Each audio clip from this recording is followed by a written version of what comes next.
Hello दोस्तों, कैसे हैं आप लोग। आई होप कि आप लोग अच्छे होंगे। दोस्तों, जैसा कि थंबनेल देखा, जी हाँ, अब आपकी GSTR 1 ब्लॉक हो सकती है। और ब्लॉक की क्यों होगी, आपकी कुछ नोटिसेस आएंगे और उस नोटिस का रिप्लाई अगर आप नहीं करते हैं विथ इन जो टाइम लिमिट है, उस टाइम लिमिट के अंदर अगर उसकी रिप्लाई नहीं करते हैं तो आपकी जो GSTR 1 है वो नेक्स्ट पीरियड की वो ब्लॉक हो सकती है। ठीक है, तो एक्चुअल में इस वीडियो में मैं आप लोग को बताने वाला हूँ कि वो कौन सी नोटिस होगी जिसकी वजह से आपकी GSTR 1 ब्लॉक हो सकती है। और अगर आपको वो नोटिस आएंगे तो वो किस रीज़न से आएंगे, किस गलती की वजह से वो नोटिस आपको आएगा। अगर आपको नोटिस भी आ गई तो उसको आपको रिप्लाई कैसे करना है, ये भी इस वीडियो में हम आपको बताने वाले हैं। तो दोस्तों, वीडियो को लास्ट तक जरूर देखिएगा। चैनल को सब्सक्राइब नहीं किया है तो प्लीज़ सब्सक्राइब द चैनल और बेल आइकन को दबाना बिल्कुल मत भूलिएगा। दोस्तों, आपके सामने ये दो टेबल दिख रहे होंगे। जैसा कि आपके सामने दो टेबल शो हो रहा है। एक टेबल DRC 01B, दूसरा DRC 01C। DRC 01B जो है वो आपकी GSTR 1 और GSTR 3B के टैक्स लाइबिलिटीज में अगर किसी तरह का डिफरेंस होता है, मिसमैच होता है, तो उसमें आपको जो नोटिस आती है DRC 01B, इसके रिगार्डिंग मैंने वीडियो भी बनाया है। उस वीडियो को अगर देखना है तो मैं उसका लिंक आई बटन पे दे देता हूँ, वो जाके देख सकते हैं। अब बात होती है DRC 01C की कि इसमें क्या एरर होता है, ये नोटिस क्यों आता है। तो यहाँ पे देखेंगे कि ये हमारा GSTR 3B है। जब हम GSTR 3B में जब रिटर्न फाइल करते हैं, ठीक है, GSTR 3B के रिटर्न फाइल करते हैं तो हम क्या देखते हैं कि हमारी जो 2B में जो टैक्स होता है, ठीक है, जो हमारे 2B में जो ITC होती है, उस ITC को हम 3B में क्या करते हैं, क्लेम करते हैं। लेकिन कभी कभी क्या होता है कि कुछ ऐसी भी ITC होती है, ठीक है, कि कुछ ITC को हम उसे रिवर्सल कर देते हैं, ठीक है, किसी रीज़न से, कोई भी रीज़न हो सकता है। या कुछ ऐसी भी ITC होती है जो पिछले पीरियड का हो, आपके कस्टमर ने इस पीरियड में चढ़ा हो लेकिन उसकी ITC आपने पहले क्लेम कर लिया हो। तो इस तरह के बहुत सारे कुछ होते हैं जिसकी वजह से हम रिवर्सल में उसकी एंट्री डालते हैं। और कुछ ऐसी ITC ब्लॉक ITC होती है, उसकी भी ITC हम क्या करते हैं, यहाँ पे 3B में क्लेम नहीं करते, भले 2B में शो होता है। ठीक है, या कुछ ऐसी ITC हो कि जो कि हम 3B में क्लेम करना चाहते हैं लेकिन हमारे 2B में शो नहीं हो रहा है। पिछले पीरियड का कुछ बिल हो जो कि आपने क्लेम नहीं किया हो लेकिन आपके 2B में शो नहीं हो रहा है, तो उसका हम 3B में क्लेम कर रहे हैं। तो इसके वजह से अगर किसी तरह का कोई भी आप 3B में चेंजिंग करते हैं ITC में, तो आपको सीधा एक नोटिस आएगी। ठीक है, किसी तरह को कोई भी ITC में चेंजिंग करते हैं, अगर 2B में जो रिफ्लेक्ट हो रहा है ऑटोमेटिक, जो 2B की ITC आ रहा है 3B में, वही आपको ITC क्लेम करना है। अगर मान लीजिए किसी तरह का आप उसमें चेंज करते हैं तो आपको नोटिस आएगी। नोटिस होगा DRC 01C, वो होगा ITC मिसमैच का। पहले क्या था, टैक्स लाइबिलिटी GSTR 1 और GSTR 2B के मिसमैच की वजह से होता था। अब इस नोटिस को चेक कैसे करना है, तो मैं बता दूं कि आपको सर्विस में जाना है, रिटर्न्स में जाना है, रिटर्न्स कंप्लेंट्स में जाएंगे तो यहाँ पे आपके दो टेबल दिखेगा। एक टेबल है DRC 01B, जो कि मैंने आपको बता चुका हूँ ऑलरेडी कि ये आपकी GSTR 1 और GSTR 3B की टैक्स लाइबिलिटीज में मिसमैच है, डिफरेंस की वजह से आपको ये नोटिस आएगी।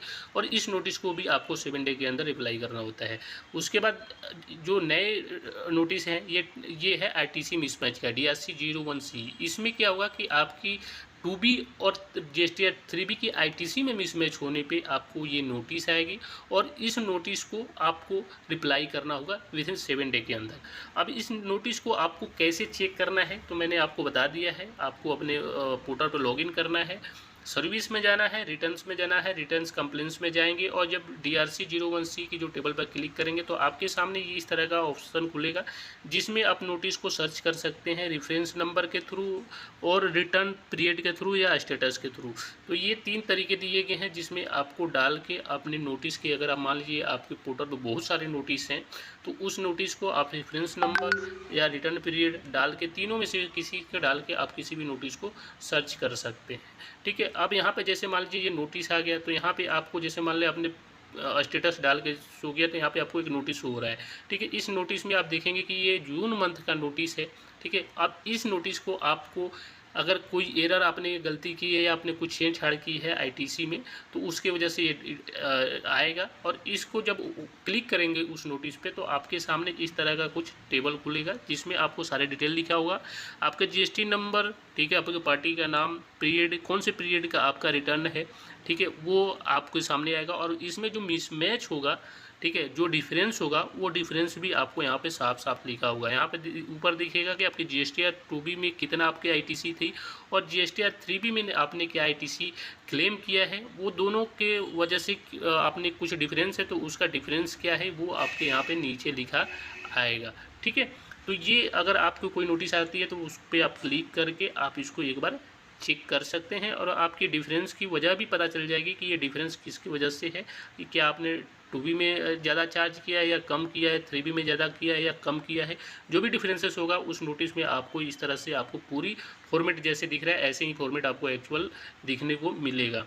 अब इस नोटिस को अगर मान लीजिए अगर आपको प्राप्त हो गया तो विथिन 7 डे के अंदर, ठीक है, कितने दिन के अंदर, 7 डे के अंदर आपको DRC 013 अगर आपको लगता है कि आपने गलती कर दी है कोई, ठीक है, तो आप उसकी जो टैक्स की डिफरेंस की टैक्स अमाउंट है विथ इन टैक्स इंटरेस्ट के साथ आप इसको पे कर सकते हैं DRC 03 के थ्रू। ठीक है, अगर मान लीजिए आपको ऐसा लगता है कि ये जो नोटिस आई है इस नोटिस बिल्कुल सही है और आपने जो 3B फाइल की है वो गलत फाइल कर दिया है, आपने 3B में ज़्यादा ITC ले लिया है या 2B में आपके ITC ज़्यादा आ रहा था आपने कम लिया है, तो ये जो भी होगा उसका रीज़न आपको प्रॉपर यहाँ पे रिप्लाई करना होगा। तो अगर मान लीजिए आपने ज़्यादा ITC क्लेम कर लिया तो उसको आपको क्या करना होगा, DRC 013 के थ्रू आप इसको विथ इंटरेस्ट के साथ इसको आप पे कर सकते हैं। ठीक है, और अगर मान लीजिए कि आपको ऐसा लगता है कि जो आपने 3B में अगर कोई एक्स्ट्रा ITC क्लेम किया है, ठीक है, और आपको लगता है कि जो ITC आपने क्लेम किया बिल्कुल एक्चुअल है, सही है,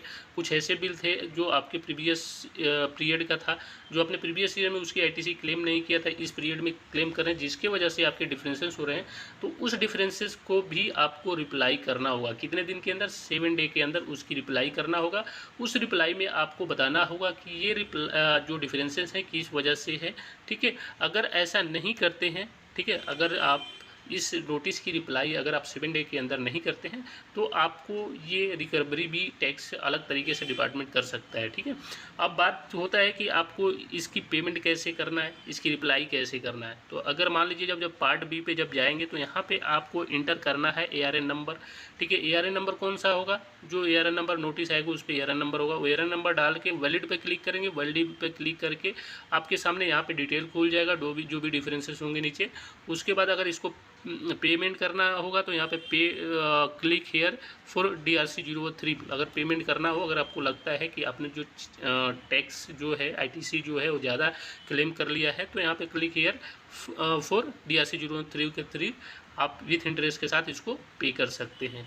और अगर मान लीजिए आपको लगता है कि आपने जो इसमें GSTR 3B में जो क्लेम किया है ITC बिल्कुल सही किया है, कुछ ऐसे ITC हैं जिसके वजह से आपके डिफरेंसेस आ रहे हैं। जैसे मान लीजिए कुछ ऐसे इनवाइस हैं जो कि आपके पिछले पीरियड का हो, ठीक है, और आपने पिछले पीरियड में गलती से उसका ITC क्लेम नहीं किया है था, आपके 2B में शो हो रहा था लेकिन आपने उसकी ITC क्लेम नहीं किया था, इस पीरियड में आप उसकी क्लेम कर रहे हैं तो यहाँ पे आपको रीज़न देना होगा।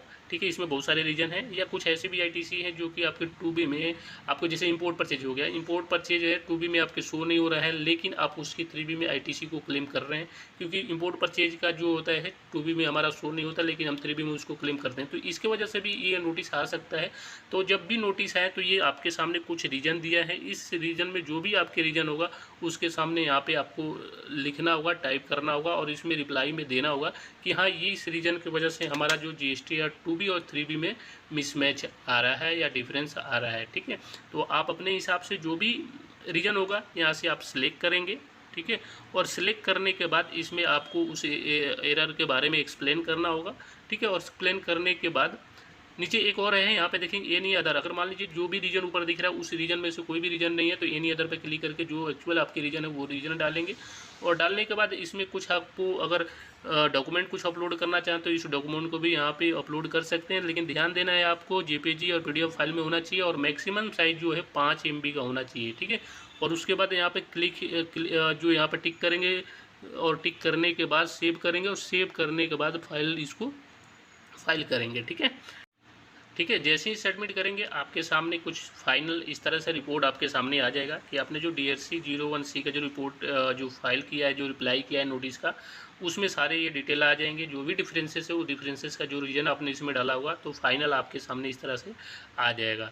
तो अब आपको 1 अक्टूबर से ही मान के चलिए कि अब आपको 1 अक्टूबर से जो भी रिटर्न फाइल करने हैं आपको काफ़ी केयरफुली फाइल करना है। ठीक है, कुछ भी ऐसे भी ITC अगर आपने क्लेम कर रहे हैं जो प्रीवियस पीरियड का हो, या ऐसे कुछ ITC हैं जो कि इंपोर्ट गुड्स का है, ठीक है, जो कि आपने 2B में नहीं शो हो रहा है, 3B में क्लेम कर रहे हैं, जिसकी वजह से नोटिस आ रहे हैं ना, तो उस नोटिस का आपको रिप्लाई ज़रूर करना है, चाहे आप गलत कर रहे हो या सही कर रहे हो, लेकिन दोनों केसेस में आपको उनकी रिप्लाई ज़रूर करना है।